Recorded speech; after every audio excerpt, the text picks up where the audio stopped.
Friends, నేను ఇవాళ ఒక రెండు తలల పాము అని చెప్పి ఒకటి ఉంటుంది కదా, దాన్ని సికండి అంటారు, కొంతమంది ఇంకేదో అంటారు. కానీ దాన్ని స్మగ్లింగ్ కూడా చేస్తారు.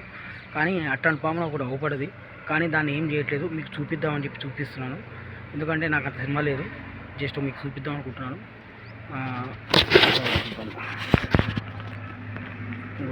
కొద్దిగా దూరంగా చూస్తుంటే మీకు ఇది పాము అవపడుతున్నాను అనుకుంటున్నాను. మీకు దగ్గరగా కావాలని దగ్గర కూడా చూపిస్తున్నాను. ఇది మ్యాక్సిమం అయితే ఏం చేయదని చెప్పి అంటారు, కానీ ఇది చాలా అరుదుగా ఉండే జాతి అంట. ఎక్కువ రోజులు దీన్ని చాలామంది ఇట్లా వెరైటీ యూజ్ చేస్తున్నారు. ఇది అవపడితేనే లక్కీ అంటున్నారు. సో నాకు లక్ కలిసి వస్తుందేమో. ఇది ఇప్పుడు ఎదురుగా మొత్తం చూస్తూ ఉంటే ఒక చిన్నపాటి అడవిలాగా ఉంది, అడవిలోకి పోతుంది. మనం దాన్ని ఏం తెలుసుకోలేదు అని నాకు పాము అంటే కొద్దిపాటి భయమేమో.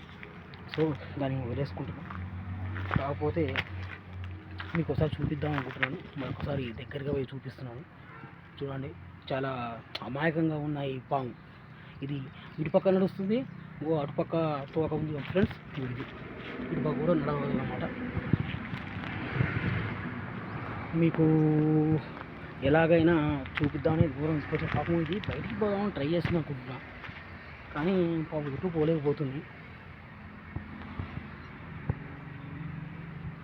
ఇప్పుడు వచ్చిన ఫస్ట్ తల ఉంది అండి. ఇప్పుడు వైట్ ఇదంతా నాచు ఉన్నాయి. ఇంతకుముందు బాగా దీన్ని ఏమంటారు, మొత్తం వాటర్ ఆగిన ప్లేస్ అనుకుంటుంది. ఇప్పుడు చూడండి, సో ఈ నాచులో అవపడుతుంది. ఇప్పుడు చూడండి, నీట్గా అవపడుతుంది పాము. పైకి ఎక్కుతామని ట్రై చేస్తుంది, కానీ ఎక్కడ ఏం జరగట్లేదు. సో ఇప్పుడు ఇది ముందు కాకుండా వెనక నుంచి కూడా ఇది పోగలదు. అందుకనే దీన్ని రెండు తలల పాము అని చెప్పి అంటూ ఉంటారు.